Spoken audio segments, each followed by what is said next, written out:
Good day, learners! Welcome to our storybook reading with Teacher Tess. Listen as I'm going to read to you a story entitled Sleeping Beauty by Brothers Grimm. Illustrated by Molly Thompson. Kids, how important are the children to the family? Do you know how happy your parents are when you are born? In this story, the couple wish to have a child. Listen as I read to you what happened in the story, Sleeping Beauty. Long ago, there lived a king and queen who said every day, "If only we had a child." But for a long time, they had none. One day, as the queen was bathing in a spring and dreaming of a child, a frog crept out of the water and said to her, "What do you think did the frog say to her?" "Kokak, your wish shall be fulfilled. Before a year has passed, you shall bring a daughter into the world."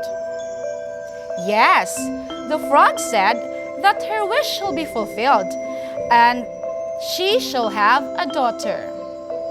And since frogs are such magical creatures, it was no surprise that before a year had passed, the queen had a baby girl. The child was so beautiful and sweet that the king could not contain himself for joy. He prepared a great feast and invited all his friends, family, and neighbors. He invited the fairies too, in order that they might be kind and good to the child. There were 13 of them in his kingdom. But as the king only had 12 golden plates for them to eat from, one of the fairies had to be left out. None of the guests was saddened by this, as the 13th fairy was known to be cruel and spiteful. An amazing feast was held, and when it came to an end, each of the fairies presented the child with a magic gift. One fairy gave her virtue, another beauty, a third riches, and so on, with everything in the world that anyone could wish for. After 11 of the fairies had presented their gifts, the 13th suddenly appeared. She was angry and wanted to show her spite for not having been invited to the feast. Without hesitation, she called out in a loud voice. What do you think did the last fairy say?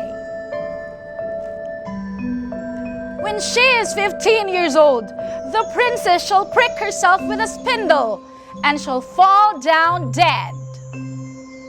Then without another word, she turned and left the hall. "You're right," she said, "that the princess shall prick herself with a spindle and shall fall down dead." The guests were horrified, and the queen fell to the floor sobbing. But the 12th fairy, whose wish was still not spoken, quietly stepped forward. Her magic could not remove the curse, but she could soften it, so she said, "Nay, your daughter shall not die, but instead shall fall into a deep sleep that will last 100 years. Over the years, the promise of the fairies came true, one by one. The princess grew to be beautiful, modest, kind, and clever. Everyone who saw her could not help but love her.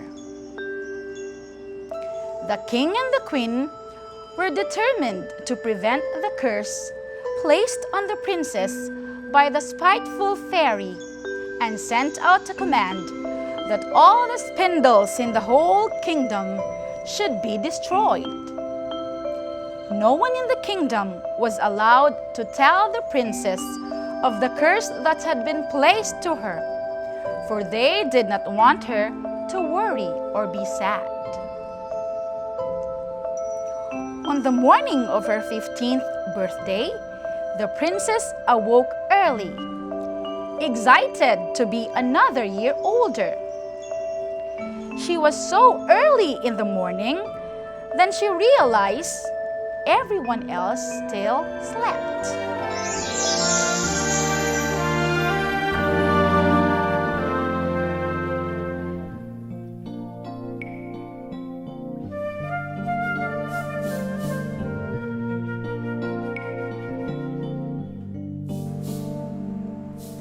Think you own whatever land you land on.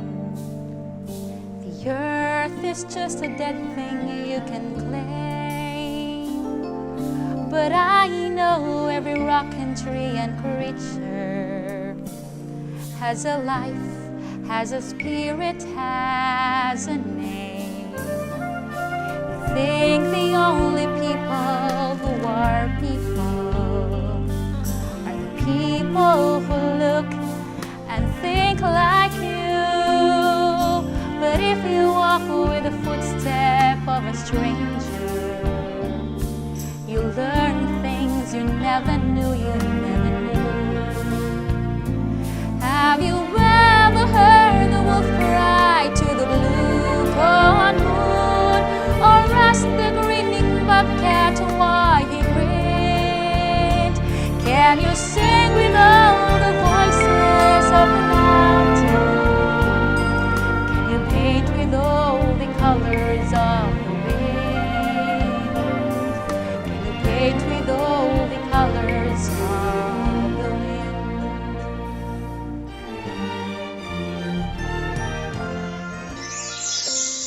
The princess roamed through the halls, trying to keep herself occupied, until the rest of the castle awoke. She wandered about the whole place, looking at the narrow, winding staircase, and reached a little door. A rusty key was ticking on the lock, and when she turned it, the door flew open. In a little room sat an old woman with a spindle, busily spinning her flax. The old woman was so deaf that she had never heard the king's command that all spindles should be destroyed. "Good morning, Granny," said the princess. "What are you doing?" "I am spinning," said the old woman. "What is the thing that whirls round so merrily?" asked the princess, and she took the spindle and tried to spin too. What do you think will happen to her? But she had scarcely touched the spindle when it pricked her finger. At that moment, she fell upon the bed, which was standing near, and lay still in deep sleep. Yes, she pricked her finger and she lay still in a deep sleep. The king, queen, and servants had all started their morning routines, and right in the midst of them fell asleep too.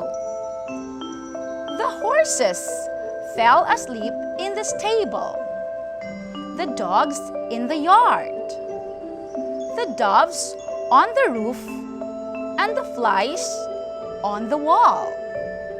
Even the fire in the hearth grew still and went to sleep. The kitchen maid, who sat with a chicken before her, ready to pluck its feathers, fell asleep. The cook was in the midst of scolding the kitchen boy for a mess he'd made, but they both fell fast asleep.